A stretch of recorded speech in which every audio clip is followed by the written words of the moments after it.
নমস্কার বন্ধুরা, আমার রান্নাঘরে আপনাদের সবাইকে অনেক অনেক স্বাগত জানাই। আজকে সকালের জলখাবারের জন্য আমি দারুণ একটা রেসিপি নিয়ে এসেছি। একবার যদি এই রেসিপিটা আপনারা ঘরে তৈরি করেন তাহলে কিন্তু বারবার তৈরি করতে হবে, কারণ রেসিপিটা এত সুস্বাদু যে একবার খাবে সে কিন্তু বারবার চাইবে। তো চলুন রেসিপিটা শুরু করি। এখানে আমি একটা কড়াই গরম করে তেল দিয়েছি, তার মধ্যে দিয়ে দিলাম সর্ষে। আর এখানে একটা বড় সাইজের আলু আমি সিদ্ধ করে ম্যাশ করে নিয়েছি। আলুটা এবার আমি তেলের মধ্যে দিয়ে দেব। তো বন্ধুরা, পুরো ভিডিওটি দেখার অনুরোধ রইল। ভিডিওটি দেখে ভালো লাগলে ভিডিওটিকে লাইক করবেন, কমেন্ট করবেন, চ্যানেলটিকে সাবস্ক্রাইব করে নেবেন। এবার এর মধ্যে আমি দিয়ে দিলাম আলুর মধ্যে লবণ আর হলুদ। আমাদের আর কিছু দেওয়ার প্রয়োজন নেই। লবণ হলুদ দিয়ে ভালো করে মিশিয়ে নেব আলুটা তেলের সঙ্গে। মানে 1 মিনিট মতন একদম লো ফ্লেমে আলুটাকে আমি একটু ভেজে নেব এইভাবে।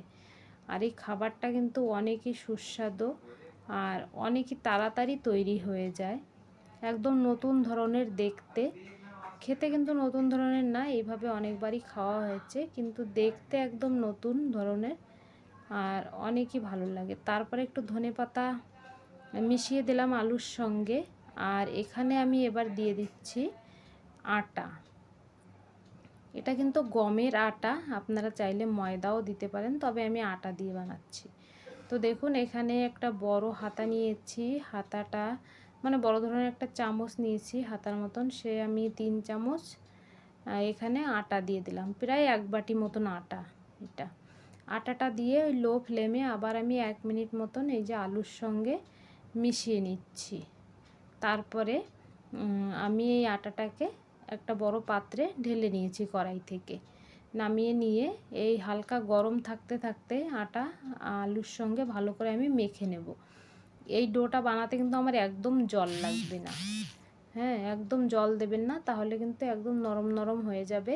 এইভাবে মাখতে মাখতে দেখবেন সুন্দর একটা ডো তৈরি হয়ে যাবে। এই যে দেখুন কি সুন্দর একটা ডো তৈরি হয়ে গিয়েছে।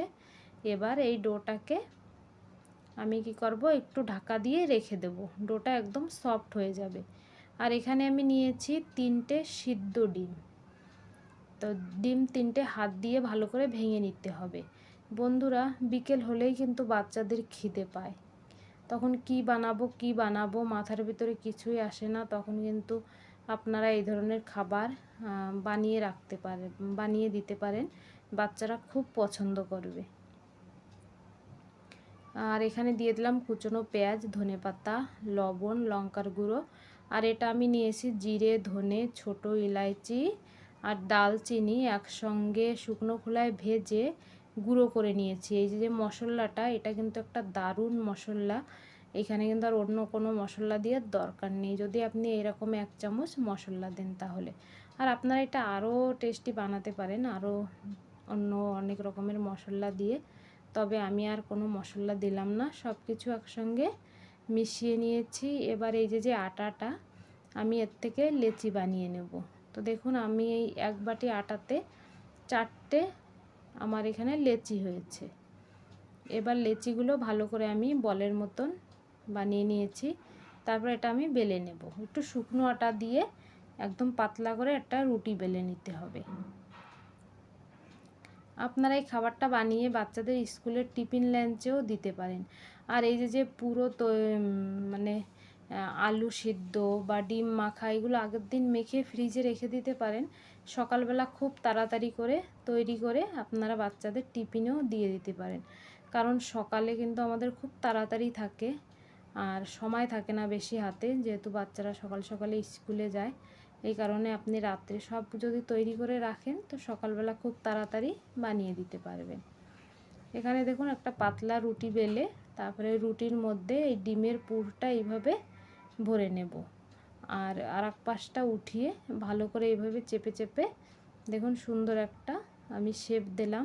এটা পিঠের মতন দেখা যাচ্ছে, তবে এটা পিঠে না, এটা পরোটা, ডিম পরোটা বানাবো। আর একদম অল্প তেলে তৈরি করব। এই পরোটাটা আমি ভালো করে চেপে দেবেন যে মুখটা যেন না খোলে। আর এই আটার মধ্যে আলু দেওয়া আছে, খেতে কিন্তু অসম্ভব টেস্টি লাগবে বন্ধুরা। এইভাবে সবগুলো তৈরি করে নেব।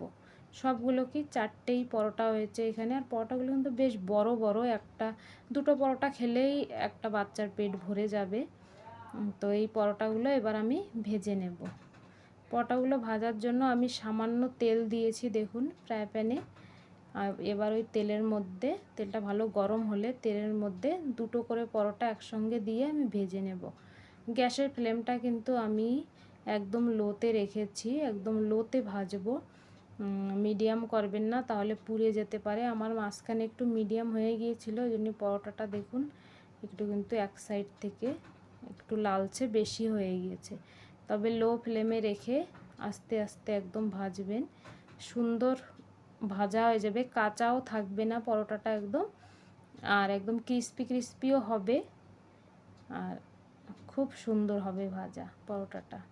আর যদি তেলটা এখানে একটু কমে যায়, উপর থেকে একটু চামচ দিয়ে এভাবে তেল দিয়ে দেবেন, আর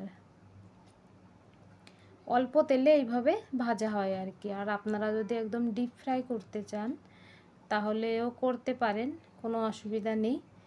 তা আমি তো এইভাবেই ভেজেছি দেখুন, খেতে কিন্তু দারুণ হয়েছিল। এইভাবে ভেজেছি, তাও এইভাবে একটু তেল লাগিয়ে নেবেন। আর দেখুন পরোটাটা কি সুন্দর করে একদম ভাজা হচ্ছে। তো বন্ধুরা, এই ধরনের খাবার আপনারা বানিয়ে বাচ্চাদের স্কুলের টিফিন লাঞ্চে দিতে পারেন, সকাল বিকালেও দিতে পারেন তাড়াতাড়ি করে বানিয়ে।